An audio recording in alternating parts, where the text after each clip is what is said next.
எல்லோரும் நல்லா இருக்கீங்களா? காலையில் எழுந்திரிச்சி குடத்த விளக்கி தண்ணி பிடிச்சிட்டு அடுத்த வேலை சாப்பாடு செய்கிறது. பிள்ளைங்களுக்கு பையனுக்கு தான் பையனுக்கு தான் எனக்கு ஒரு ஆளுக்கு தான் சாப்பாடு. சின்னவருக்கு வந்து டிஃபனு. அதுக்காக கொண்டைக்கல்லையை ஊற வச்சா நான் ஒரே ஆள் தாங்க சாப்பிட்றதா இருக்குது. இப்படி ஏதாச்சும் போட்டு கிண்டி கிண்டி கொடுத்துட்டா சாப்பிட்ருவானுங்கன்னு சொல்லிவிட்டு ஊற வச்சு வேச்சு வச்சுருக்கேன். கொண்டைக்கல்லை போட்டு சாப்பாடு கிண்டிடலான்னு சொல்லிவிட்டு அதுக்கு ஒரு தக்காளி அரைச்சி வச்சுருந்தேன். அதை போட்டு இஞ்சி பூண்டு நசுக்கி வச்சுருந்தேன். அதை போட்டு அதுக்கப்புறமா மிளகாத்தூள் மஞ்சத்தூள் போட்டு கிண்டி நான் வந்து காஷ்மீர் மிளகாத்தூள் போட்டேன், காரம் போடாத அளவுக்கு, இல்லைன்னா காரமாக இருக்கும் அப்படின்னு சொல்லிட்டு காஷ்மீர் மிளகாத்தூள் போட்டு கிண்டிட்டு அதுக்கப்புறம் சோறு வடித்து வச்சுருந்தேன். அதை போட்டு ஒரு 3 கிண்டி கிண்டி கொத்தமல்லி இலையை போட்டு இறக்கிட்டா சூப்பரான கொண்டைக்கடலை ரைஸ் ரெடி ஆகிடுச்சிங்க.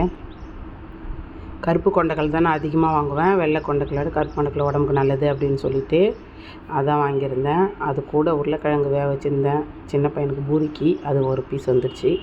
அதுக்கப்புறம் சோத்தை போட்டு கிண்டி கருவேப்பிலை கொத்தமல்லி இலை மட்டும் கருவேப்பிலை போடல. கருவேப்பிலை போட்டால் இந்த வாசனை வேறு மாதிரி இருக்கும். இஞ்சி பூண்டு போட்டதுனால கொத்தமல்லி இலை மட்டும் வச்சு அப்புறம் இதுக்கு தொட்டுக்கா முட்டை வேச்சு வச்சு ஒருத்தருக்கு சாப்பாடு ரெடி பண்ணிட்டேங்க. இன்னும் ஒருத்தருக்கு மினி பூரி உருளைக்கிழங்கு குருமா கேட்டார். அவருக்கு கொஞ்சம் அந்த மாதிரி வச்சு கொடுத்துட்டேன்.